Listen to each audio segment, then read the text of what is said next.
buenas tardes.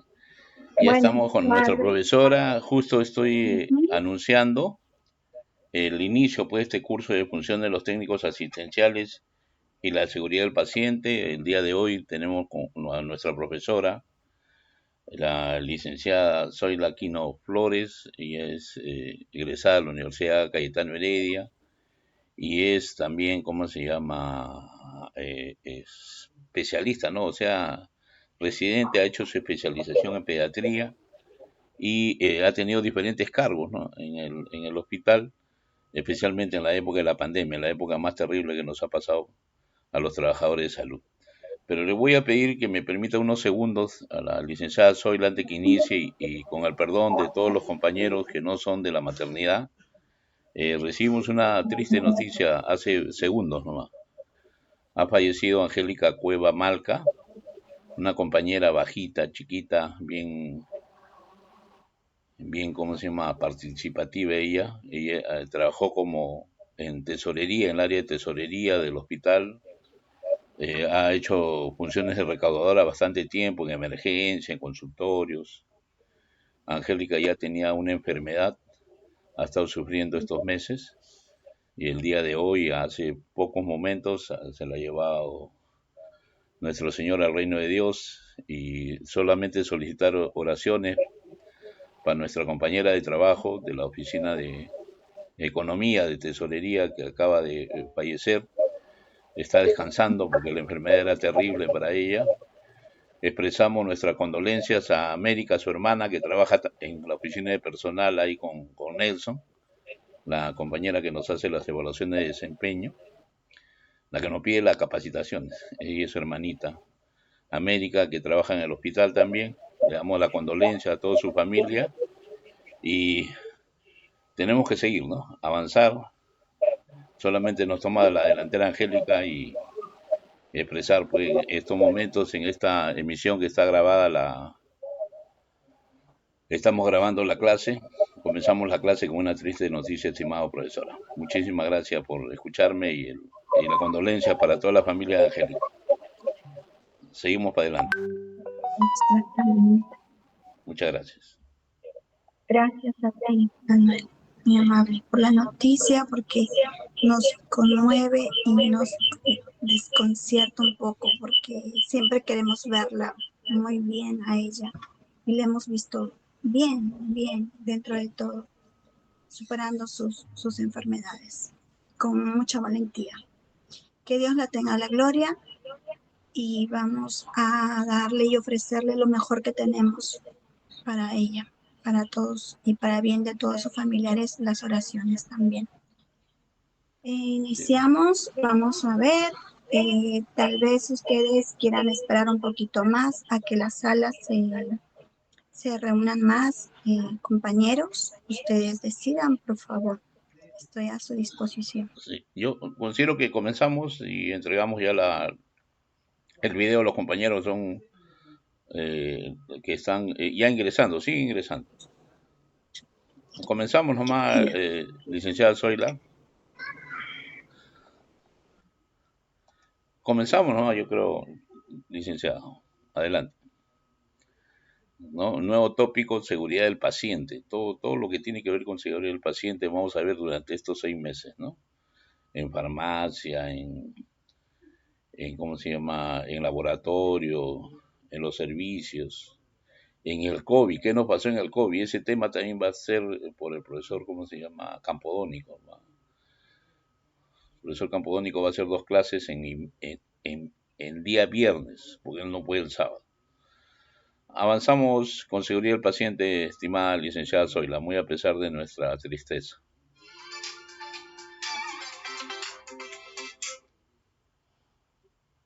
Aló.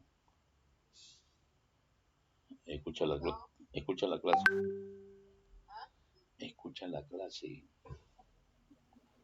Bueno, ante todo, buenas tardes, audiencia, compañeros, personal de salud. Comenzamos la clase. Es siempre bien importante este tipo de comunicación. Somos personas, somos seres humanos que sentimos, apreciamos a gente muy querida que muchos años la hemos visto. Y con ello queremos dar pie al inicio de la charla de hoy día, una capacitación básica y por ello muy importante. Vamos a hablar un poquito de la seguridad, la esencia de lo que es la seguridad del usuario, del paciente, según la OMS, según el MINSA, los datos estadísticos que nos confirman la importancia de este tema, los conceptos básicos y acciones concretas que tenemos que realizar.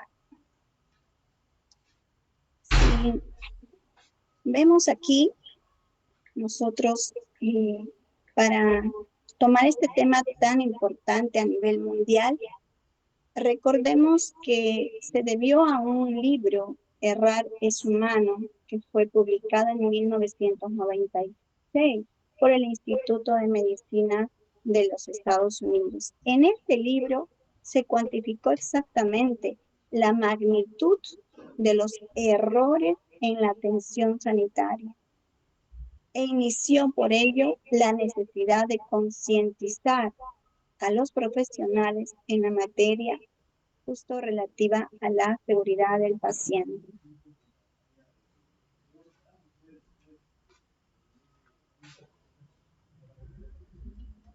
Los errores son comunes, refiere este libro, y sí que vale un costo humano, no solamente, sino económico también. El humano que no tiene precio, no tiene valor alguno, ¿verdad? También analiza este libro los errores de medicación como errores del sistema en sí, no como error individual. Ojo, crea entonces una cultura de seguridad que debe ser no punitiva, más bien que permita aprenderse de los errores. Entonces, los errores se pueden prevenir, así lo asegura y lo corroboran los especialistas. Más de 44.000 a 98.000 americanos, se refiere este libro, en Estados Unidos, mueren a causa de la atención sanitaria. Y 7.400 muertes exactamente por error de medicación. Muy alarmante y revelador este libro que permite entonces a nivel mundial tomar medidas sobre precisamente la seguridad del paciente. Y en el MINSA, ojo, hay una oficina de gestión de la calidad. Ustedes saben que seguridad del paciente es precisamente calidad de atención. Y lo publican un 14 de febrero, que es el último que he encontrado del 2025, donde toma como referencia este informe sobre el libro que acabo de mencionar, dice Errar es humano, cuando se publicó este libro que cubría la preocupación de la seguridad del paciente. Por ende, adquirió una dimensión mundial y se ha incorporado en las agendas políticas y los planes de salud. En razón de ello se estableció, por ejemplo, en el 2002, una resolución de calidad de atención que tiene que ver con la seguridad del paciente. En el 2004 se estableció una alianza mundial para la seguridad del paciente y actualmente llamada Programa para la Seguridad del Paciente, creada con el propósito de coordinar, difundir y acelerar en materia, en medidas de seguridad del paciente en todo el mundo. Entonces, se establecieron retos, acciones para mejorar la seguridad del paciente y todos los miembros de la Organización Mundial de la Salud.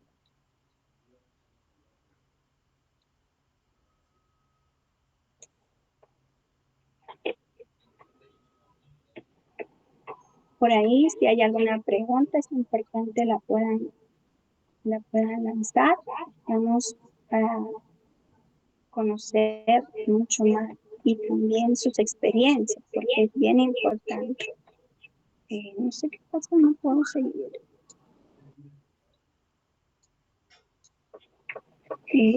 Lo estoy yo presentando, pero se me ha congelado. Manuelito, señor Manuel.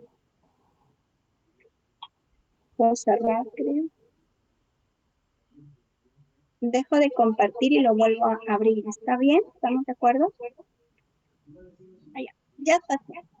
Acá estamos en los datos estadísticos precisamente del daño que al usuario de la salud se ha evaluado a nivel mundial. Por ejemplo, de 10 personas atendidas en salud, siempre uno resulta dañado. Al año, en un año fallecen 3 millones de personas en consecuencia a este daño, como consecuencia al daño. Y en los países de ingresos bajos o medianos, cada 100 personas mueren por este motivo. Por ende, más de la mitad de los daños ocasionados por un procedimiento, por una atención de salud, ¿no? O sea, 20 de cada 100 personas se pueden prevenir y la mitad de ello se comprueba que es por la administración de medicamentos. Entonces, 4 de cada 10 pacientes sufren daño durante la atención primaria y ambulatoria, y el 80% de los cuales se podrían prevenir. ¿De qué estamos hablando? Estamos hablando de algo muy grave, muy importante, porque nosotros somos precisamente los que brindamos la atención de salud y en nuestras manos recae la responsabilidad. Dígame, no soy médico, yo no le coloqué, pero usted prescribió.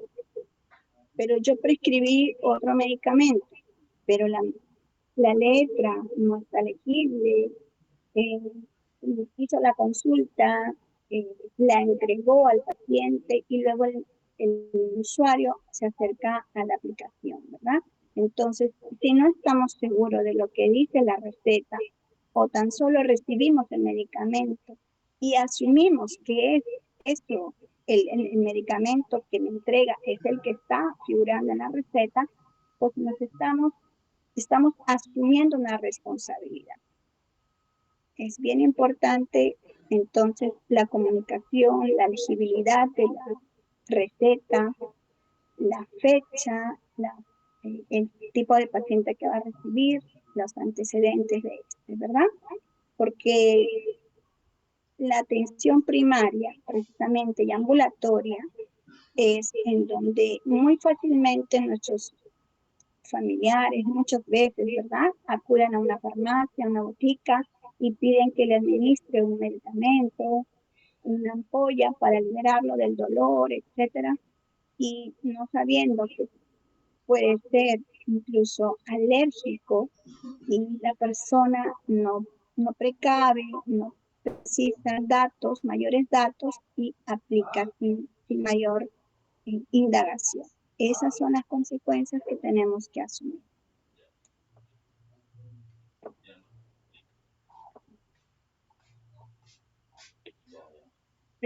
Pasamos, por favor, si lo presentan.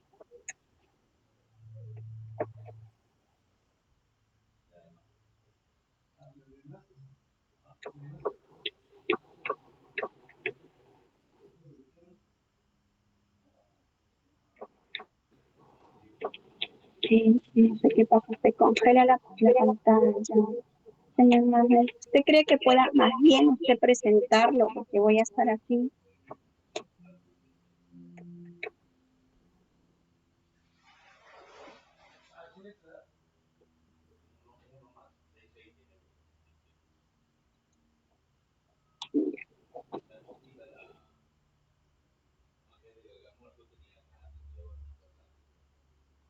Voy avanzando, pero estoy retrocediendo.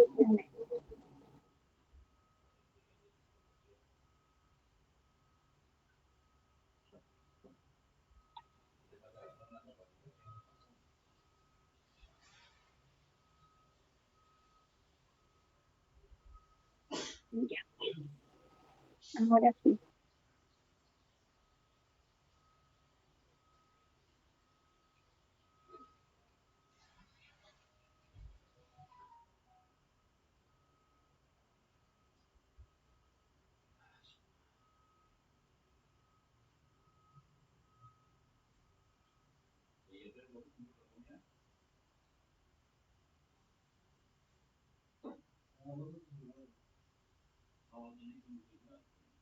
El primer nivel. ¿Qué quiere decir? Nosotros a nivel mundial vemos que la demanda de los servicios de salud a nivel mundial, OMS o EPS, tiene una forma de triángulo, si se fijan, en donde la población ha identificado correctamente cuál es el nivel en donde puede acercarse para la atención adecuada, apropiada para el momento de su enfermedad. Por ejemplo, un nivel de baja complejidad precisamente es el nivel primario, puestos y centros de salud. Etapa de prevención, promoción, inclusive el tratamiento, el seguimiento para las atenciones crónicas, ¿no? Enfermedades crónicas. Un mediana complejidad ya figuran lo que son los hospitales generales y centros especializados. Y un 5% de accesibilidad, de población requerida, se va para la de alta complejidad, que son los hospitales especializados, ¿verdad? Donde hay una completa tecnología para estudios mucho más minuciosos, de acuerdo a cómo van escalando de complejidad.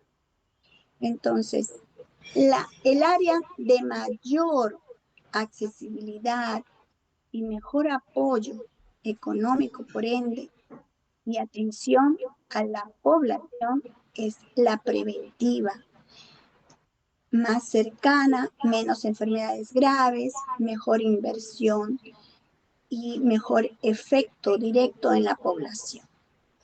Lo que no es nuestra realidad, lamentablemente, nosotros tenemos nuestra población asertiva que acude a un centro de salud de baja complejidad en mucho menos porcentaje, de 10 a 15% de nuestra población acude a, tal vez por la baja cultura de prevención, promoción, ya tan solamente acudimos para que nos diagnostiquen que tenemos que ser referidos a un hospital de mayor complejidad, o si ya estamos tal vez con una enfermedad demasiado grave que necesitamos ya a un hospital de alta complejidad para una investigación minuciosa y tecnología de punta. Entonces, esa es nuestra realidad triste, pero necesaria de conocerla. Las políticas económicas también han ido muy poco ignorando esto, nuestra realidad. Por ende, nuestra población se ve mayor afectada para que acuda y menos cultura de acudir en una etapa de prevención y promoción, y atención en la promoción. Entonces, para mí es importante esto porque de base, conociendo esto, tenemos que saber la seguridad que brindamos a nuestro paciente. El reto entonces para este próximo gobierno va a ser precisamente esto. Como personales de salud tenemos que priorizar y pedir, porque también nuestra voz debe hacer escuchar, el fortalecer el primer nivel de atención, asegurar precisamente el acceso oportuno de medicamentos en una manera mucho más efectiva. Atención ambulatoria, por ejemplo, con horarios que se adapten a la gente, ¿verdad? Mejor coordinación MINSA con el salud y las redes integradas, un mayor enfoque de prevención y control de enfermedades crónicas. Esta inversión entonces va a mejorar nuestro sistema de salud. Nuestra inversión entonces se resuelve que el 80% es la forma más eficiente y justa de cuidar la salud de los peruanos en general, nosotros mismos, ¿no?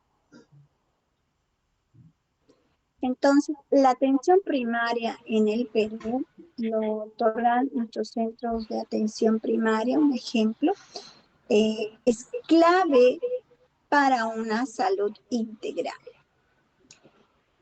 Y no solamente la infraestructura, ¿verdad? Ya la conocemos, a veces los gobiernos regionales invierten, pero si está tan solamente en edificio y no hay el personal idóneo, capacitado, no podríamos efectivizar una atención integral ni de calidad con la seguridad que se merecen nuestros áreas. El 20% entonces de la población buscó una atención en farmacias, lo que les decía, y solo el 12.7% acude a un establecimiento del MINSA, ¿no? Ese es un reporte que nos dan en el 2024.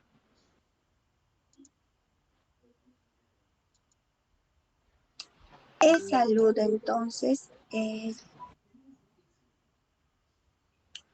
se va a tratar de lo que es la población que ahorita estamos viendo, ¿no? Que ya hay una población mayor, de tercera edad, y el seguimiento de las enfermedades crónicas, como la diabetes, hipertensión, cáncer y enfermedades renales, exigen entonces para precisamente el área de salud un modelo menos centrado en hospitales y mejor orientado al seguimiento ambulatorio continuo de los pacientes. Esa sería una buena propuesta y según las investigaciones, ¿no? Y en el caso del MINSA y los gobiernos regionales, implica entonces modernizar los establecimientos, refundar esas redes integradas de salud y mejorar la disponibilidad de médicos, enfermeras y medicamentos y migrar pues, progresivamente hacia esos mecanismos de financiamiento que premien esos resultados en salud, una producción final y no únicamente la ejecución presupuestal, ¿no? Es una producción intermedia, más bien eh, lo señalado precisamente la necesidad es de mejorar la coordinación, reducir la fragmentación y fortalecer la atención primaria. A eso apuntan nuestras investigaciones, que ese sería el culmen de un trabajo concienzudo por parte de nuestras autoridades. En este contexto, conociendo ya lo que es en el Perú, lo que implementa como iniciativa en favor de la seguridad del paciente, entendiéndolo como un componente clave de la calidad de la atención, consiste en reducir, mitigar los actos inseguros dentro del sistema de salud y a través del uso de las mejores prácticas que aseguren entonces la obtención de óptimos resultados para nuestro paciente. La máxima seguridad del paciente se va a conseguir entonces, escuchémoslo bien, a través de un conocimiento adecuado de los riesgos, la eliminación de los prescindibles, que son lo que está de más, ¿verdad? Y la prevención y protección de aquellos que hay que asumir en forma inevitable, de tu responsabilidad. Yo asumo mi responsabilidad, que es la prevención y protección, y trato de descartar lo que no me ayude, lo que está de más. Y con el conocimiento sistemático, organizado y ordenado, a través de protocolos, a través de normas, estandarizaciones, horarios conocidos, entonces podríamos lograr la seguridad efectiva de nuestro usuario. Y acá lo esquematizamos un poquito, ¿no? Nosotros adquirimos a través de la lectura nuestros conocimientos, ¿verdad?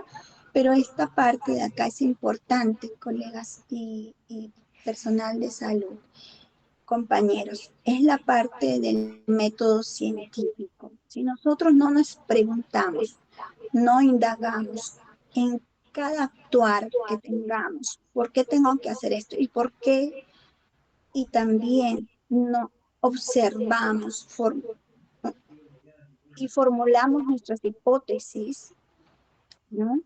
Eh, Podríamos llegar a un análisis, a una experimentación, un análisis y a una conclusión.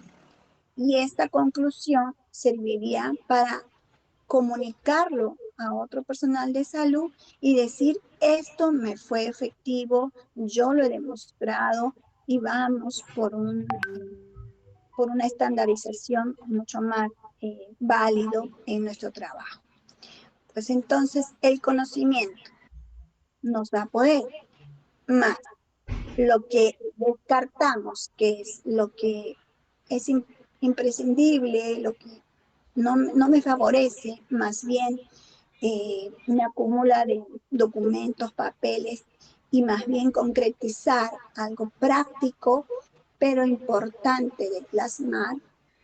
Entonces, y pasamos ya a la etapa de la prevención de la enfermedad, tomando las medidas correspondientes, ¿no? Para reducir esos factores de riesgo, eh, los, los 10, 20, inclusive correctos para la administración de medicamentos, viendo las características, las capacidades de mi paciente o discapacidades, ojo, y también los medios de infecciones que podrían transmitir y al cual nuestros pacientes susceptibles, ¿no? Entonces, prevenimos la enfermedad y a la vez vamos a propiciar también la promoción de la salud. ¿Qué quiero decir? No solamente mi usuario va a venir por un tratamiento, por una estadía de 2, 3 días o una semana después que se operó, se retira. No, también tenemos la oportunidad de brindar la promoción de la salud. ¿Por qué? Porque así aseguramos que no haya un reingreso por alguna infección, por una caída, una falta de cuidado que pudo presentar en su domicilio los familiares y que puede recaer el usuario y no presentar entonces esa recuperación idónea, ¿no? Completa. Y pues acá muestra en esta imagen, a pesar de todo, ustedes ven a un niño que tal vez está con una parálisis cerebral, pero lo ves radiante, lo ves visualmente, hace contacto, se comunica, la sonrisa, el gesto es completo, ¿no? Ese es nuestro objetivo final, de que a pesar de las limitaciones que tenga nuestro usuario, pueda salir óptimo, con una calidad y una satisfacción propia de nuestro espíritu, que esté bien, ¿no? Entonces, ese va a ser nuestro objetivo. Hay eventos adversos, ahora sí pasamos a esos eventos adversos habituales, prevenibles, los que no deberían de ocurrir, ¿verdad? Porque los podemos prevenir fácilmente, con un poco más de concientización y paciencia. Y así me digan, el tiempo no me alcanza, pero pongamos los 5 sentidos y vamos a identificar esos errores prevenibles. Uno, que por ejemplo nuestro paciente no esté bien identificado. Ustedes recuerdan la forma de identificar a nuestro paciente ya cambió, ¿no? Antiguamente, ay, el gordito, el de cabello amarillo, ¿no? El señor, ¿no? De lunar en la carita, etcétera. No, ahora lo identificamos por nombre, apellido y Además, damos otra identificación, que son los brazaletes físicamente, que ayuda además bastante. Entonces, eso es importante. Mi paciente puede estar durmiendo, me toca colocar un medicamento, tengo que fijarme en el brazalete y tengo que fijarme también en el CARDES, en la historia para confirmar, ¿verdad? Otro evento adverso habitual prevenible puede ser el diagnóstico, ¿no? ¿Por qué? Porque nosotros tenemos eh, a veces el diagnóstico escrito y si no sabemos la relación del medicamento que va de acuerdo al diagnóstico, entonces eh, eso es el poder del conocimiento. Tenemos que preguntar. Si el diagnóstico, por ejemplo, es asma y le estoy colocando un diurético, entonces no coincide, no es correlacionado con el diagnóstico. Puede que el doctor se equivocó y mi otro paciente de mi otra cama sí tiene asma y este no, entonces no le corresponde el medicamento. Tenemos que tomar más comunicación con el médico a cargo que pasa visita y de preguntarle, ¿no? O si está en consultorio, pues decir, ¿no? Regresar, un ratito por favor me espera, voy a volver y uno mismo con la receta va y pregunta, ¿no? Si tiene esa opción y esa participación, ese diálogo es efectivo y oportuno. Lo otro es la prescripción del medicamento. Como de antes lo dije, el medicamento puede estar escrito incompleto y no lo podemos visualizar o estar concienzudamente segura de que es el que yo tengo para colocar y es el que figura en la receta. Entonces, ojo, también fijémonos en la receta si la fecha es de acorde o es que también habemos personas que inconscientemente, como me hizo bien el medicamento hace un mes, yo lo vuelvo a comprar y con esa receta me quiero volver a aplicar. Pero ya fue un medicamento aplicado hace un mes y no debemos de obviar la fecha y la pregunta, ¿no? ¿Cómo está? Si está, ¿por qué motivo se va a poner? Que el paciente, el usuario sepa y reconozca para qué le va a servir ese medicamento, ¿no? ¿Cuál es la molestia que tiene en este momento? Las caídas del paciente, viendo las condiciones en las que se encuentra. Si fuera, por ejemplo, un paciente que no ve invidente, un paciente que tiene mareos, tiene problema de laberintitis, o es un bebé muy pequeño, menor de 4 años, 5 años, con problema de parálisis cerebral, etcétera. ¿Qué condiciones tiene ese paciente para quedarse solo? Y si las barandas, su unidad cuenta con barandas, ¿cierto? Entonces es importante y va a ir al baño en cuántas horas después de su parto o después de su intervención quirúrgica. Tal vez el usuario no desea pararse porque no está acostumbrado a funcionar en una cama. Entonces ahí va la explicación, el convencimiento, el apoyo y la empatía para convencer porque no está en condiciones de bajar de su unidad, ¿verdad? Entonces, igual las transfusiones de sangre sin analizar debidamente el tipo de sangre, el nombre del paciente, las condiciones de la temperatura en la que se encuentra, en qué condiciones está mi paciente para colocar la transfusión correspondiente, ¿no?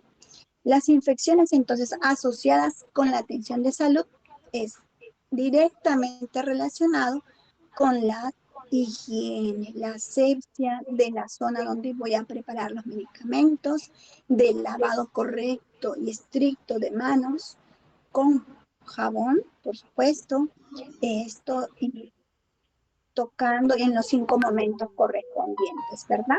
Antes de tocar al paciente, después de tocar al paciente, antes de tocar la unidad del paciente, ¿no? ¿Correcto? así como las úlceras por decúbito. Es un evento adverso prevenible completamente.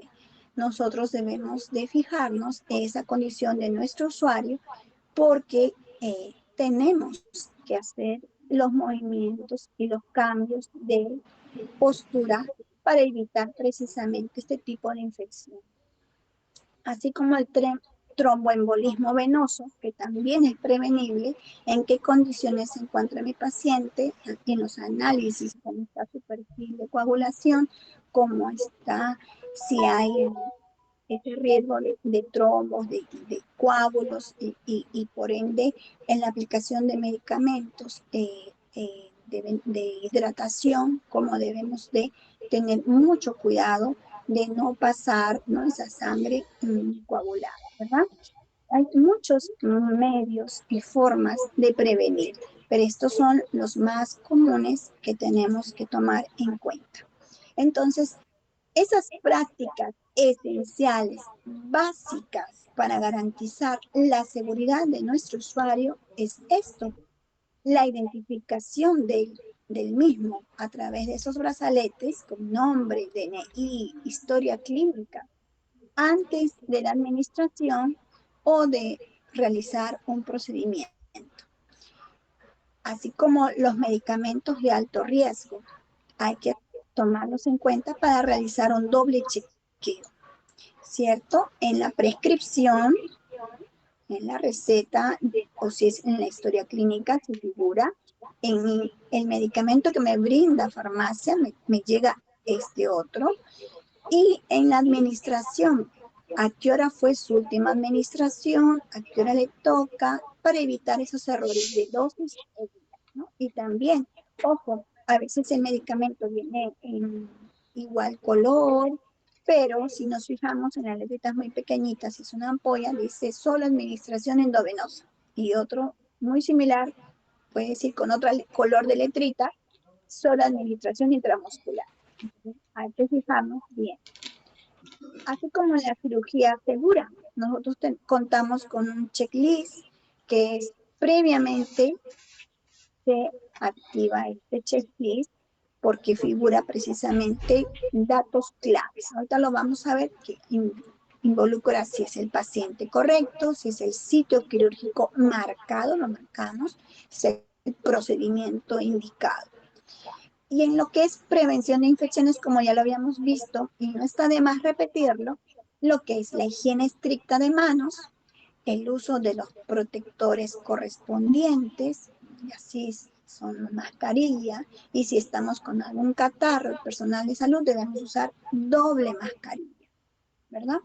Y la prevención de caídas, que lo hemos visto que es muy importante, ha habido estos casos, ojo, por ejemplo, si brindamos a una mamá un asiento para que debe lactar, también nos tenemos que fijar que ese es un asiento que está válido, seguro, porque si nuestra mamá es bastante gordita, etcétera, y más el bebé puede ocasionar una caída, y esas sillas a veces son de plástico que no tienen mayor seguridad y se pueden muy fácilmente abrir las patas y ocasionar esas caídas que nadie quiere, ¿no? Dentro del centro hospitalario. Entonces tenemos que adecuar el entorno, ¿no? Las barandas, los pisos antideslizantes, las señalizaciones, las sillas apropiadas, los lugares apropiados, lejos de donde haya focos infecciosos. Hasta ahí, pregunta. Aquí está y nos muestran, por ejemplo, en otros países figura incluso hasta la imagen del paciente. Increíble, ¿no? Magnífico. Con el código de barras correcto, correspondiente, que a través de este código usted ingresa y en el sistema se organiza ya en la imagen de la computadora, el diagnóstico, el tratamiento y todo ingresa al sistema inmediatamente, ¿no? Te ahorra bastante tiempo el hecho de estar escribiendo porque puedes identificar y dedicarte tal vez un poquito más en educar y conversar un poquito con los síntomas o los sentimientos del paciente. Acá más abajito vemos el checklist, que es al ingreso del paciente al pabellón de, de una sala de cirugía, por ejemplo, ¿no?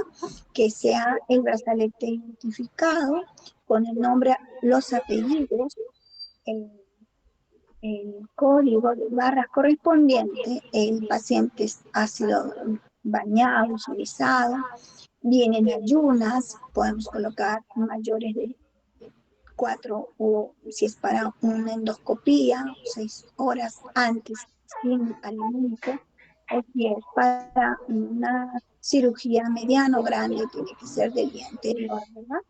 Ya preparado 2 días incluso, ¿no? El cabello lavado, la cavidad oral aseada, una área quirúrgica limpia, los vellos, ¿no? Están recortados de la zona de la inserción de lo que vamos a hacer cirugía.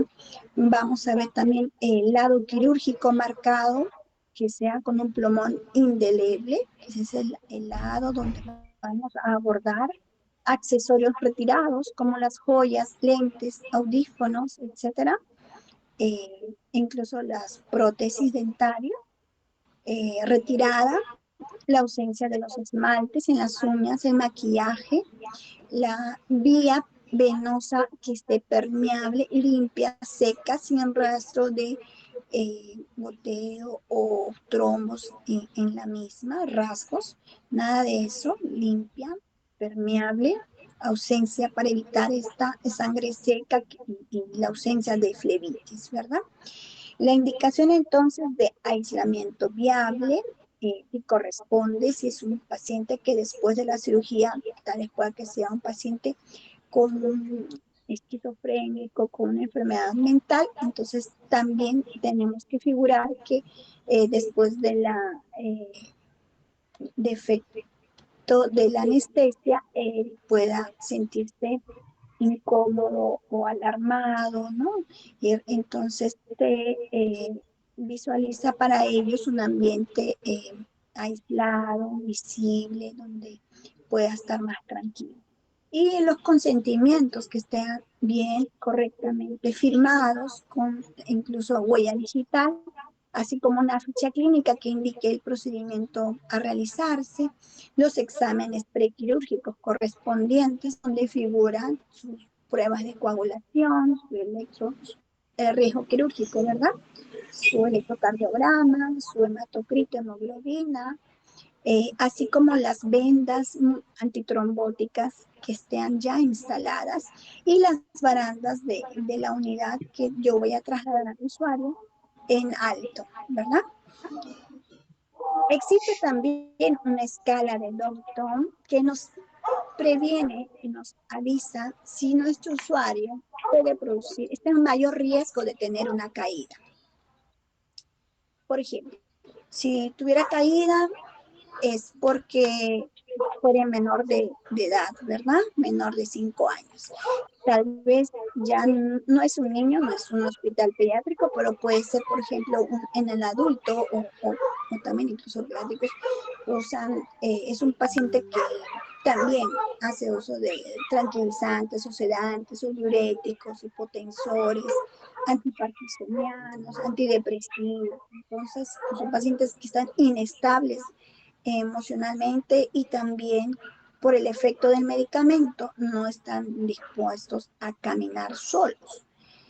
Hay, puede que sea ya un paciente con algún déficit sensorial, me escucha, eh, no cuenta,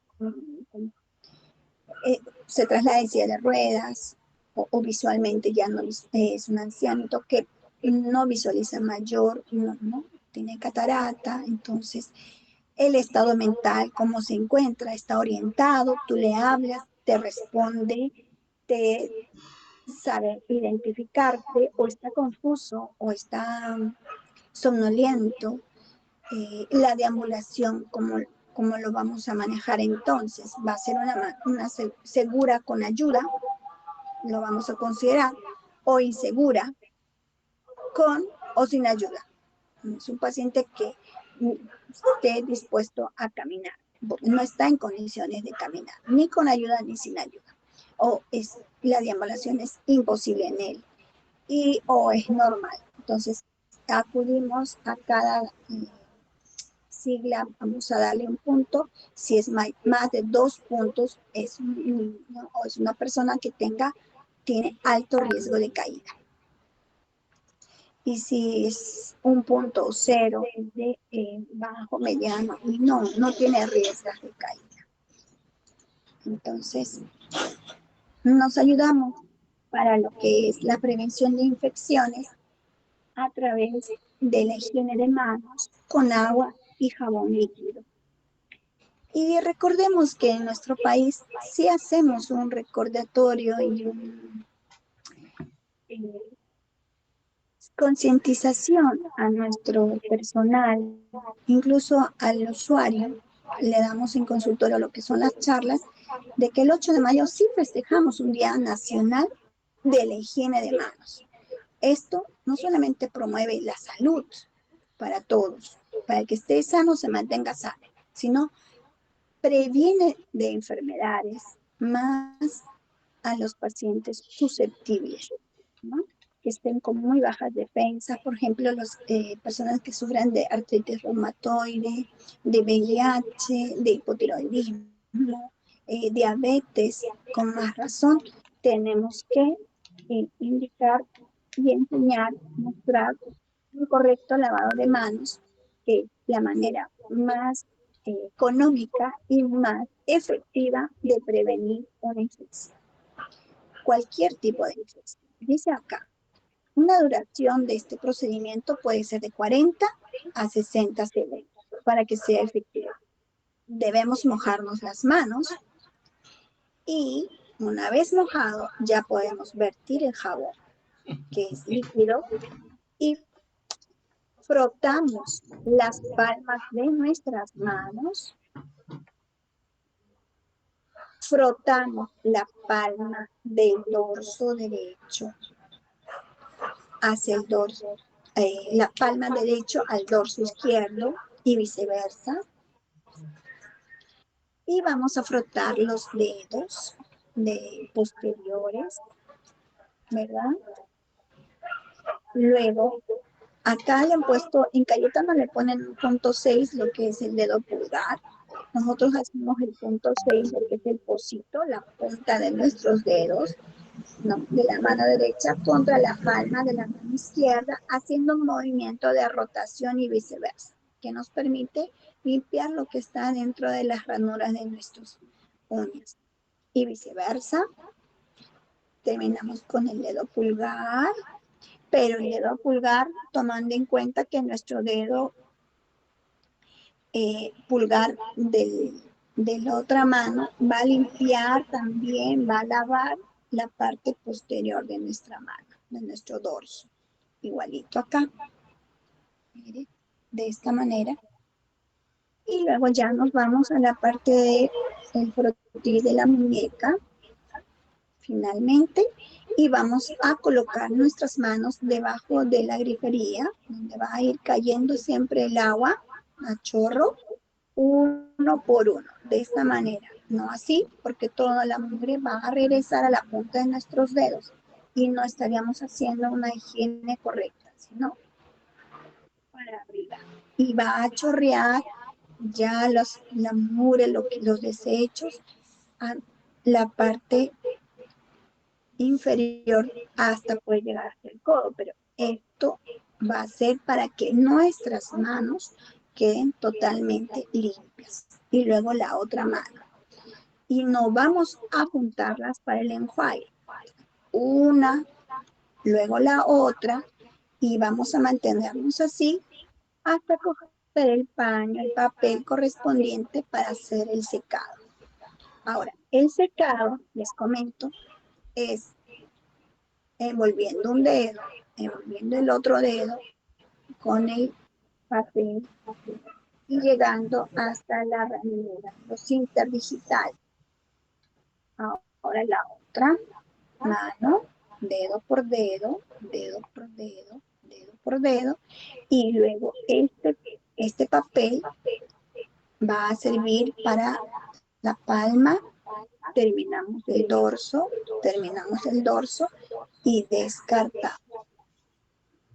No vamos a secar lo que haya chorreado por aquí abajo para luego subir y terminamos por acá.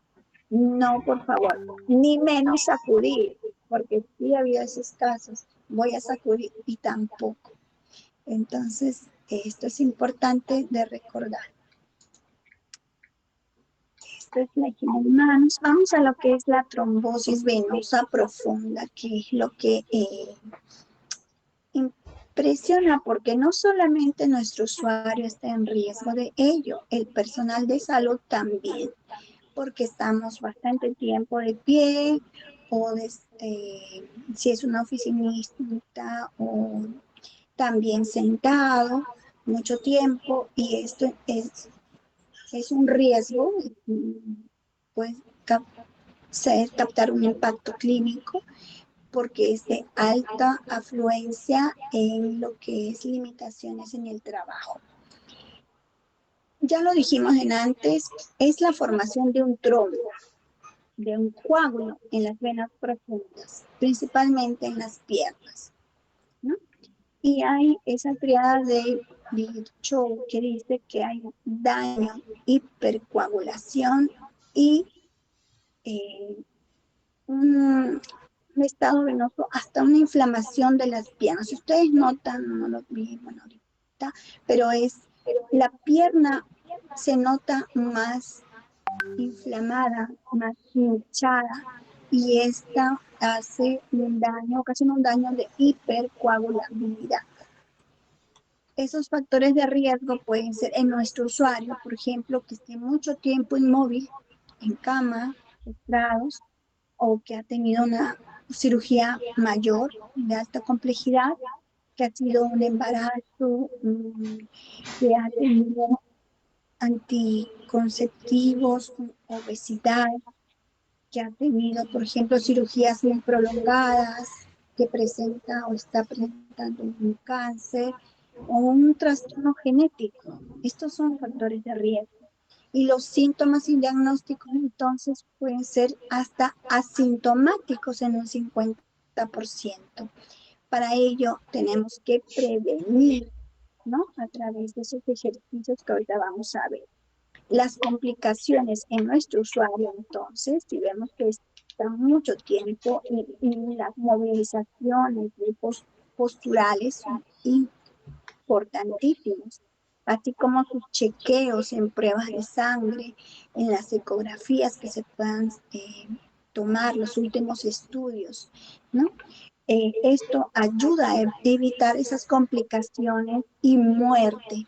Por ejemplo, una embolia pulmonar, un síndrome post-trombótico, un modo de... O sea, son consecuencias que pueden decaer.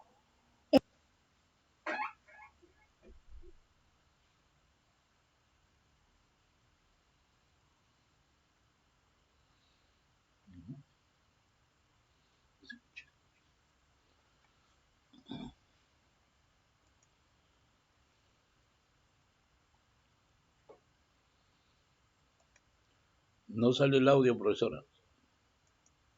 ¿Está bajito ahora? Ahora está bien. Ahora, disculpe, estaba entrando una llamada acá. Vamos a pasar entonces a lo que es el disminuir el riesgo de esta trombosis venosa.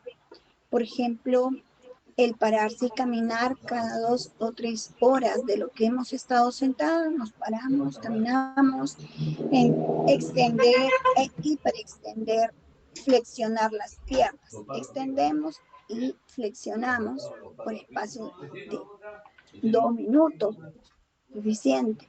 Por ejemplo, mover los pies y los tobillos hacia abajo y hacia arriba repetidamente, el ingerir abundante agua, el utilizar esa ropa o calzado cómodo, que no apriete, porque a veces los pies llegan a hincharse, a inflamarse, y ese zapato ya no es el apropiado. Si vamos a tener una rutina, un trabajo diurno, tenemos que propiciar esos trabajos esos calzados más flojos, más fácil de manipular.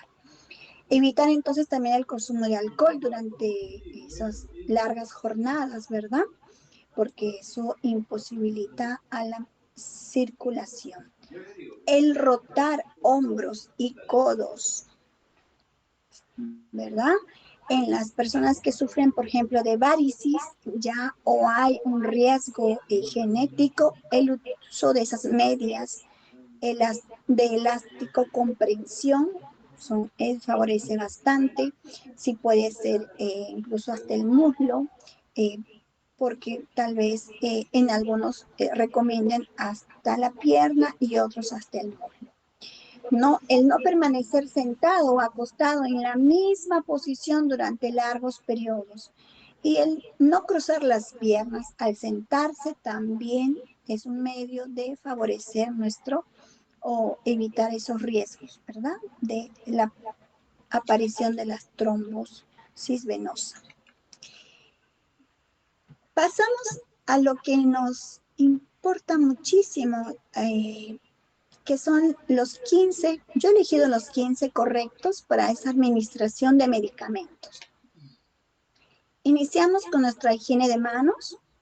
Vamos a preguntar, el contacto visual siempre es importante con nuestro usuario. Le vamos a preguntar si es alérgico a algún tipo de medicamento, no precisamente usando, usted es alérgico a la dexametasona, sino le decimos, usted es alérgico a algún tipo de medicamento, porque a veces no identifican, soy alérgico a los AINES, soy alérgico a los corticoides, etcétera. O a veces no lo sabe identificar, soy alérgico al a las sulfas, por ejemplo, ¿no? Y no necesariamente te dicen Bactrim, ¿no? O te dicen Bactrim y sin saber que el Bactrim es una sulfa, ¿no? Entonces, vamos a tomarle de preferencia, sí, es mi consejo, esto tomando en cuenta que es un usuario que está hospitalizado y si no fuere también hay que observarlo mucho en los signos vitales. Nos da una radiografía aquí para nosotros de cuál es la condición de la física y de salud del paciente. Usted es la persona tal, vemos la receta o la historia y preguntamos, ¿no? Si coordina y coincide con el brazalete, si tuviera.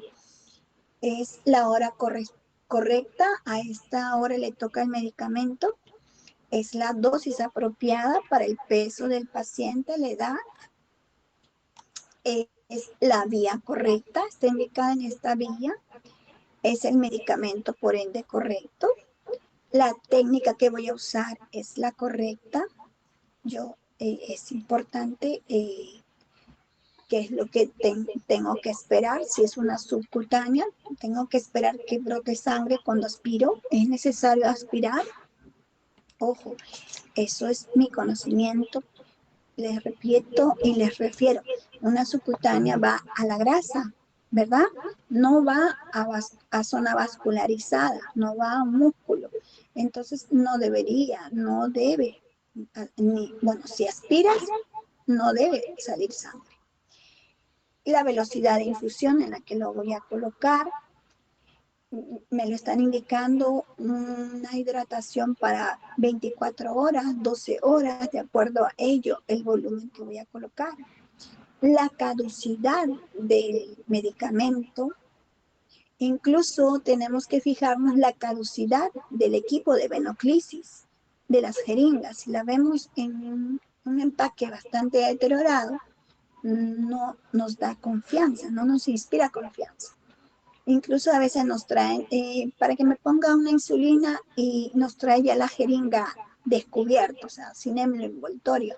Y tampoco, ¿no? No te da la confianza ni la seguridad, no brinda la seguridad al usuario. Entonces, la que va a administrar es la que debe preparar. Yo preparo, yo administro y yo registro. No debo administrar por ningún motivo bajo órdenes verbales.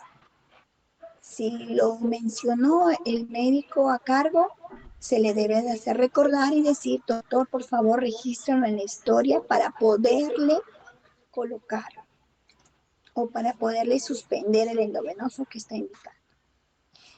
Educar al paciente y familia. Esta parte es bien importante porque el usuario tiene que saber y tiene que entender cuál es el efecto del medicamento, por qué le estamos colocando, qué siente, sí, ¿cómo se qué llama? medicamento le voy a colocar, ¿sabe Había usted? aparecido Angélica. Sí, siento dolor y me va a poner para el dolor.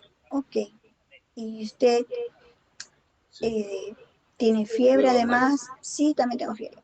Este medicamento, Sí, ya entonces lo puse explicamos, en las redes. Ya. tiene Oye, 3 ¿te fue bien hoy día o acciones no? para el dolor, la fiebre y la inflamación, señor.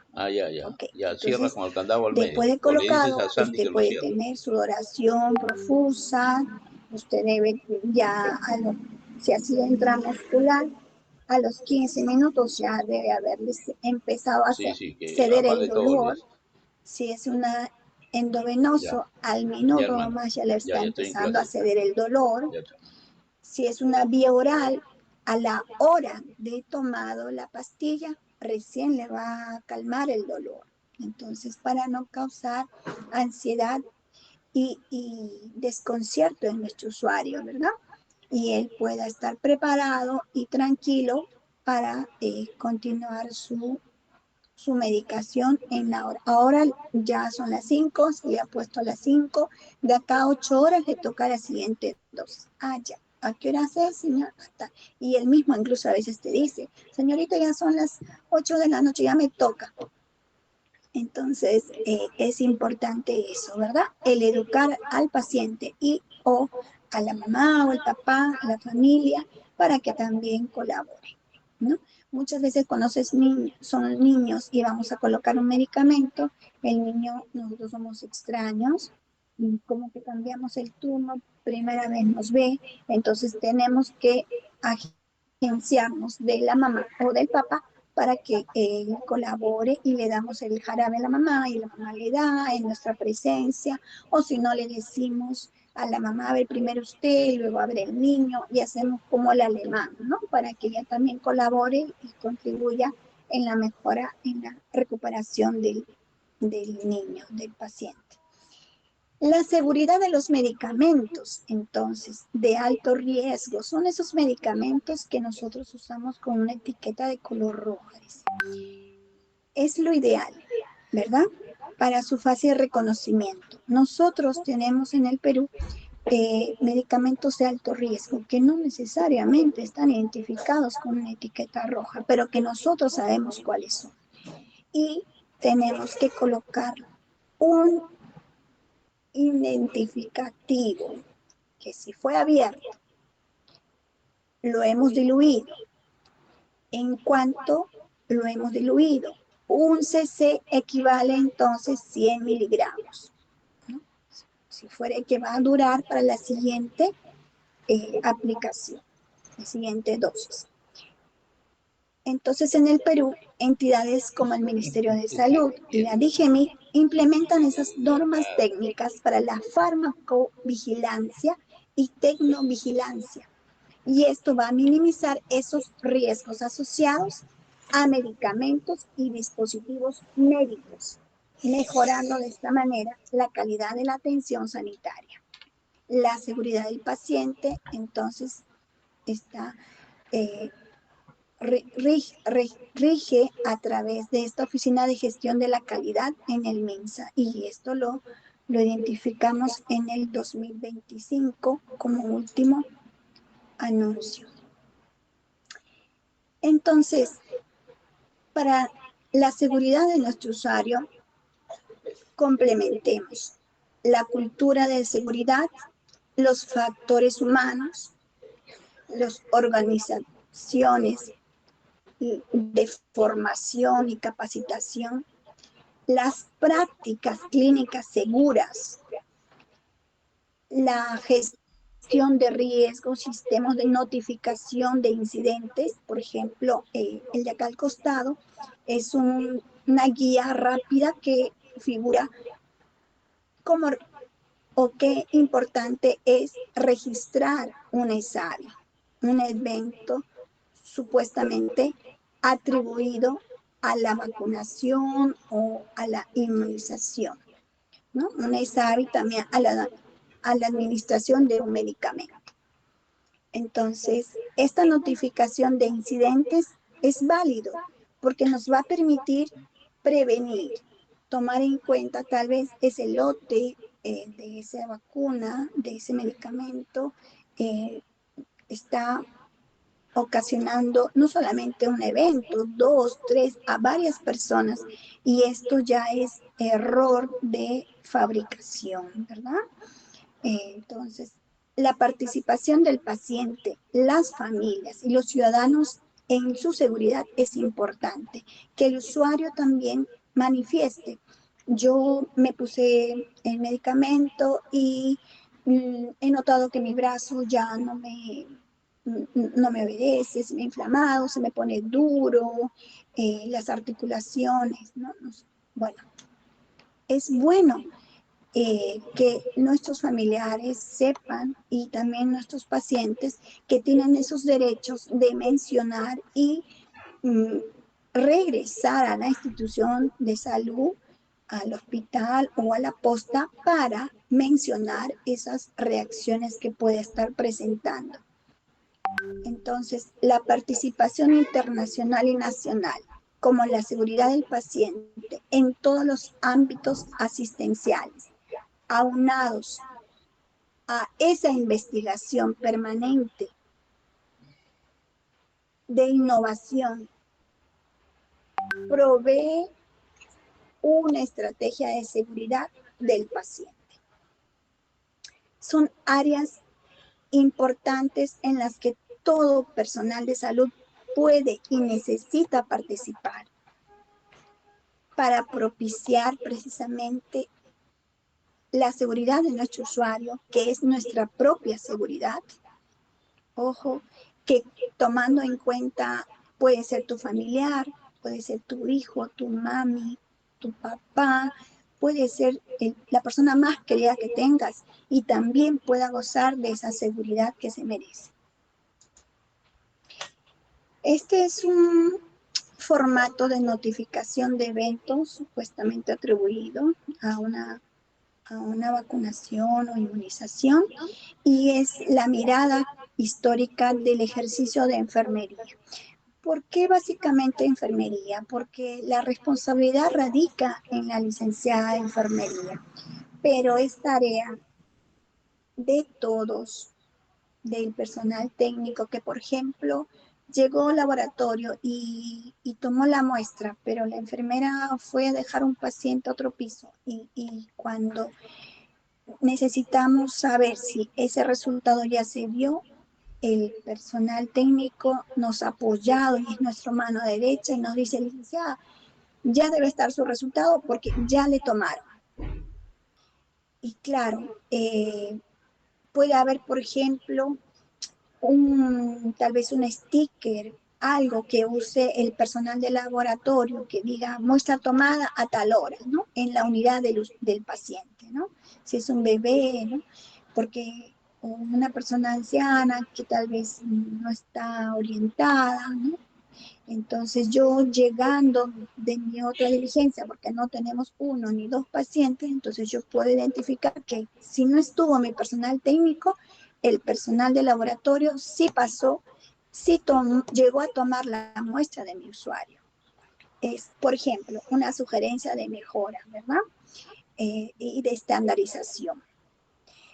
Entonces, esa mirada histórica al ejercicio de enfermería desde los orígenes de nuestra humanidad evidencia que el cuidado de la vida y de la salud en sus dimensiones individuales y colectivos es la esencia de nuestra profesión. El cuidado se da con seguridad. No hay seguridad, no hay cuidado. Y éticamente, es nuestra ética, nuestra conciencia y nuestra sensibilidad la que va a propiciar que este cuidado sea seguro, efectivo, oportuno y se cumpla el derecho que merece nuestro usuario. La vida es bella, compañeros, para todos. Anhelamos seguir viviendo, gozando de salud. Entonces, mantenernos en movimiento es mi consejo. No solamente por la presencia o el riesgo de a veces presentar esas trombos, ¿verdad? Eh, Sino también que la inmovilización aumenta no solamente nuestra, eh, digámoslo, dejadez, nuestro confort. Dejemos el confort.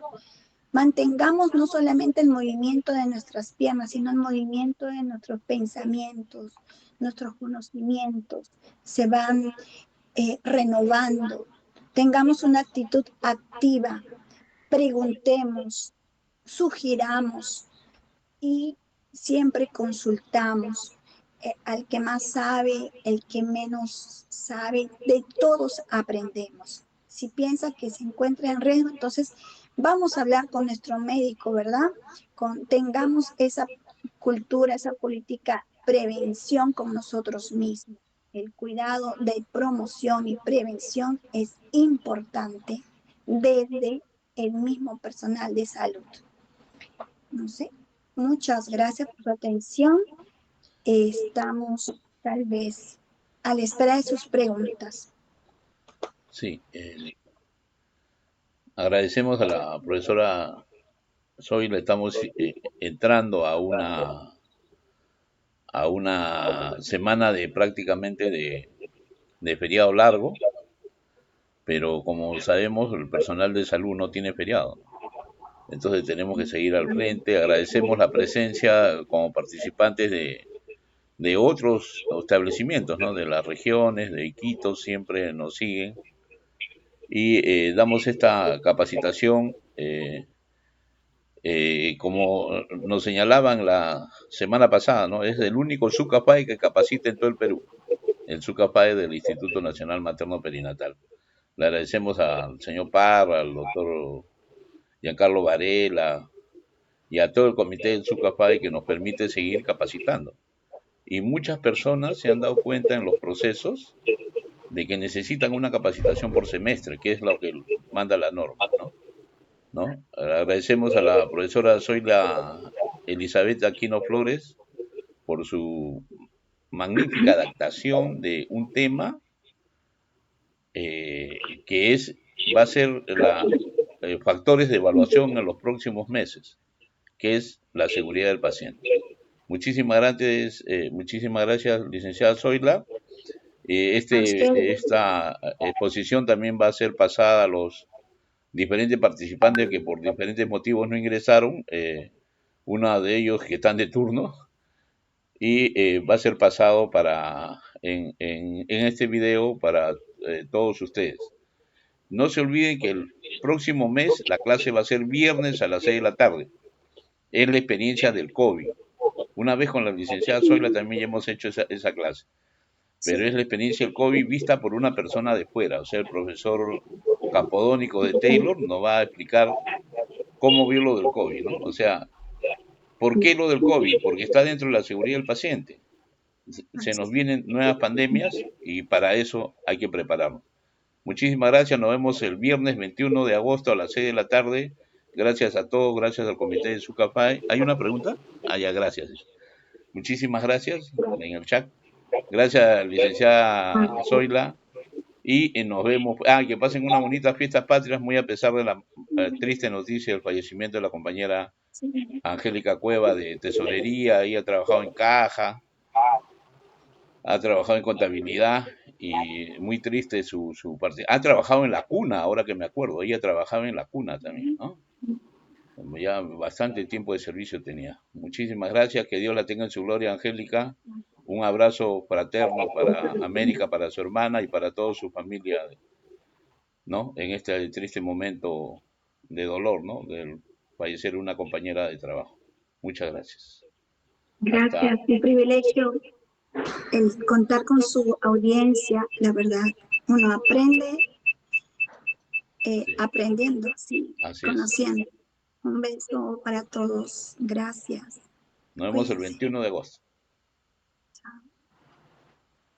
Hasta el 21 de agosto.